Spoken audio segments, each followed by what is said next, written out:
1 वाटी बेसन घेतले आणि 4 चमचे तूप घेतले बघा, घरचं तूप आहे. आणि ही अर्धी वाटी साखर घेतल्या आणि त्यात 4 वेलदोडे घेतल्यात आणि गोड थोडं कमीच करायचं, कमीच लागते आमच्यात म्हणून थोडं घेतले कमी. तुमच्या हिशोबाने तुम्हाला जास्त लागत असेल जास्त घेऊ शकताय. आणि मी आता मिक्सरमधून साखर दळून घेणार आहे वेलदोड्यासोबत, बघू शकताय. आता आपण घेऊया गॅस लावून. गॅस लावून घेतला. आता आपण कढई तापून द्यायची. आता आपण 4 चमचे तूप सगळे घालून घ्यायचे. तूप वितळलं. 4 चमचे तूप मी घालून घेतले बघा, बघू शकता तुम्ही. तर तूप वितळलं की आपण यात बेसन पीठ घालून घेणार आहोत.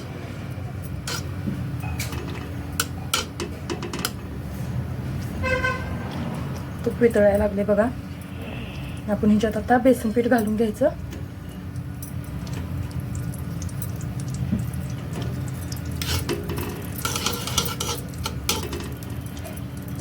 बघू शकता व्हिडिओमध्ये दाखवल्याप्रमाणे.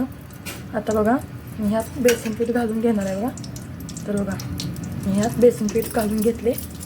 तर आता हे बेसन पीठ संपूर्ण चॉकलेटी कलर येईपर्यंत असं भाजून घ्यायचं, ब्राऊन कलर येईपर्यंत.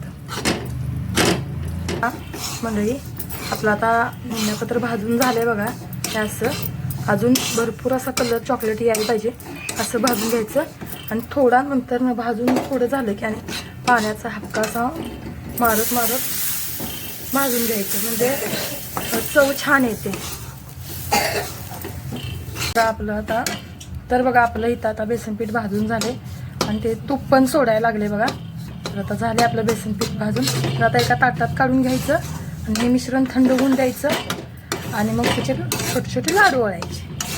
मी आता ताटात काढून घेतले. आता एक मिश्रण थंड करून घ्यायचं आणि त्यात थोडी थोडी साखर थंड झाल्यावर घालून छोटे छोटे लाडू मी वळून घेणार आहे. तर बघा आता आपण थोडी थोडी साखर मिक्स करून घ्यायची अशी. आणि आता आपण हे बघा एकत्र करून असं हे करून घ्यायचं, एकत्र एकजीव करून घ्यायचं. ही साखर सगळी अजून थोडी साखर घालणार आहे मी, थोडी थोडी घालून घेणार.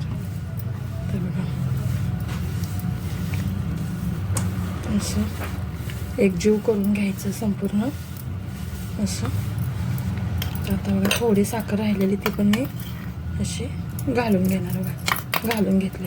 तर आता हे मिक्स करून घेऊया, बघू शकता पुढे. तर बघा आता छोटे छोटे आपण असे लाडू वळून घ्यायचे. स्वामी समर्थांचा आज प्रसाद आहे आणि स्वामी समर्थ प्रकट दिन असल्यामुळे याचे छोटे छोटे लाडू करून घेणार आहे बघा स्वामी समर्थांच्यासाठी. तर बघा आता सगळे लाडू बांधून घेते मी.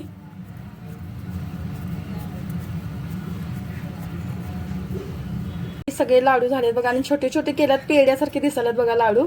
आणि पेड्यासारखे आता हे गरम असताना असेच दिसणार, कारण तूप जास्त झालं की असं होतंय. आणि मी तूप भरपूर घातले कारण आवडते माझ्या घरी. आणि बघा असे पेड्यासारखे दिसायला लागले हे लाडू. कसे वाटले कमेंटमध्ये नक्कीच सांगा. ही रेसिपी तुम्हाला कशी वाटली. आणि व्हिडिओला लाईक करा आणि चॅनलवर नवीन असाल तर सबस्क्राईब करा.